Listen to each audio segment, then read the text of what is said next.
sa sobrang init ng panahon. Kaya naman, may electric fan na, oh. May electric fan na, may taga-paypay pa.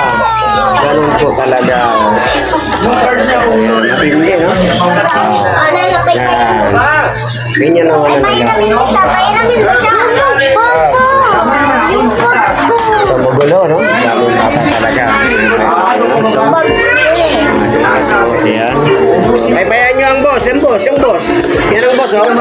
Paypayan ang boss. Boss yan, boss. Ay, naiinitan. Nagalit na, nagalit na. Nagalit na. Ah, pamaypay.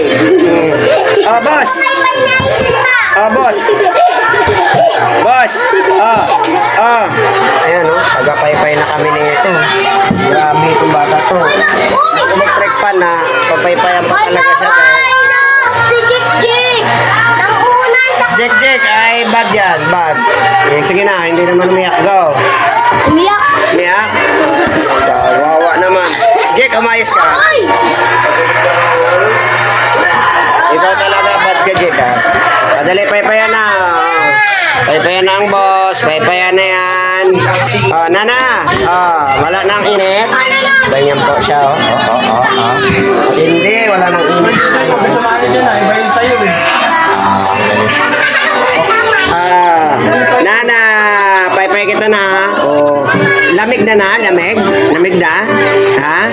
Mahina kasi yung electric pa natin. Kaya, ayun. Yan. Paypay ka din? Anong pamaypay? Damit mo kamay? Ah, pwede. Ayan, oh, ang boss namin, niinitan kasi siya. Kaya, ang daming nagpapaypay para hindi umiyak. Ayan, oh. Para malakas, paypayan. O, ito, pamaypay niya unan. Pamaypay niya, pamaypay. Kasi, kamay. O, yung aking folder. Papaypay. Okay na yung boss? Bossing, okay na sa'yo? Hindi ka na nainitan? Ha? Okay ka na? Hindi na ikaw nainitan, ha? Okay. Gutom na. Sa'yo kakain na siya. Ayan, no? Ito yung kakain, no? Tingnan ko. Tingnan na, walang paypay. Nangangati, no? Nangangati dahil nainitan siya. Paypay! Yan, paypayan natin. Jek na eh, wag na eh. Yan. Iba yung paypay mo, Jek, ha? Makulit ka, Jek? Sa makulit talaga isang pamangking ko. Ayan. Paypay niya unang tinatamaan sa ulo ng unan. Nana, okay na ikaw nang hindi na ikaw nainitan? Okay ka na, ha? Boss? Yan ang boss ko, yun. Matindi yung boss ko, no? Talagang malupit,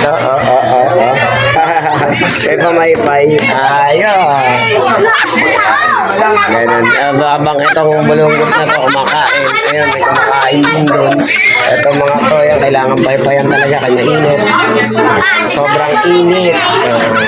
Sobrang init kaya yan. Paypay. Okay ka na, Nana? Okay na ikaw? So yun, okay na siya. Nagre-relax na siya doon sa kanyang hangin.